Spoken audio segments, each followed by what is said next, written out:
Mirza ফখরুলকে challenge করছে, তালিকাটা অবিলম্বে প্রকাশ না হয় মিথ্যাচারের জন্য জাতির কাছে ক্ষমা চাইতে। আপনি মির্জা ফখরুলকে জাতির কাছে ক্ষমা চেতে পারেন? সবাই বেশি নাই ওবায়দুল কাদের ভাই। একটা গান শুনেছি, তলে তলে আপনার ব্যথা, এখন আপনার দলের মধ্যে ব্যথা শুরু হয়েছে। এই ব্যথা নিরসন করবে বাংলাদেশ জাতীয়তাবাদী দল। আমরা মরি নাই, মরব গণতন্ত্রের বিজয়ের পতাকা নিয়ে তারেক রহমানকে বাংলাদেশে। আজকে কেন এই সাইনবোর্ড, কেন এই মানব বন্দরে ব্যানার? প্রিয় বন্ধুরা, যে দেশে যুদ্ধ করে দেশ স্বাধীন করেছিলাম, যেই দেশে যুদ্ধ করে পাকিস্তানের 22 পরিবারের বিরুদ্ধে লড়াই করেছিলাম, লুঙ্গি পরে খালি পায়ে হাফ প্যান্ট পরে যারা যুদ্ধ করে বাংলাদেশ স্বাধীন করেছিলাম, সেই স্বাধীন দেশের এই করুণ অবস্থা আজকে। সেই স্বাধীন দেশের গণতন্ত্র কোথায়? সেই স্বাধীন দেশের রাষ্ট্রীয় ক্ষমতা কার বিরুদ্ধে ব্যবহার করা হচ্ছে? সেই স্বাধীন দেশে আজকে 22 পরিবারের পরে কয়েক লক্ষ পরিবার কেন তৈরি করা হয়েছে? তার পূর্ণ সমর্থন দিচ্ছে ভারত।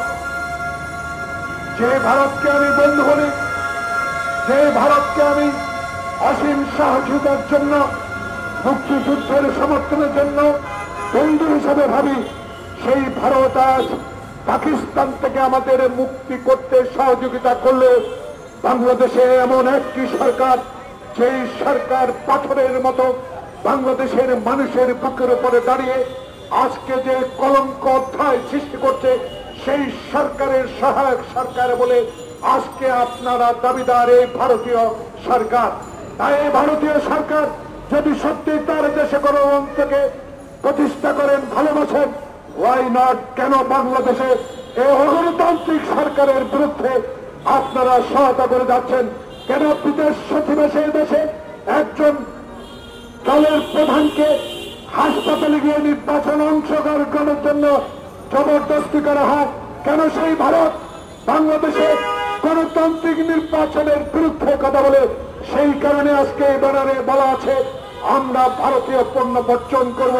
আমরা ভারতীয়দেরকে এদেশে অগ্রাসন থেকে বিরত রাখার জন্য যত কাজ দরকার, যত সংগঠন শক্তিশালী করা দরকার, সেইভাবে মানুষকে আজকের ভারতীয় পণ্য বর্জনের জন্য সহযোগিতার প্রয়োজন। সেই কারণে আজকে আমরা নেমে পড়েছি। আপনি মির্জা ফখরুলকে জাতির কাছে ক্ষমা চেতে পারেন? সবাই বেশি নাই ওবায়দুল কাদের ভাই। একটা গান শুনেছি, তলে তলে আপনার ব্যথা, এখন আপনার দলের মধ্যে ব্যথা শুরু হয়েছে। এই ব্যথা নিরসন করবে বাংলাদেশ জাতীয়তাবাদী দল। প্রস্তুতি নিচ্ছে ছাত্র দল, যুব দল, স্বেচ্ছাসেবক দল, মহিলা দল। বাংলাদেশে অত্যাচার কত করবেন, কত শপকে চালিয়ে দেবেন, কত মামলা আজকে এই সালামের বিরুদ্ধে দেবেন? আমার বিরুদ্ধে মামলা 80টার উপরে দেন, আপত্তি।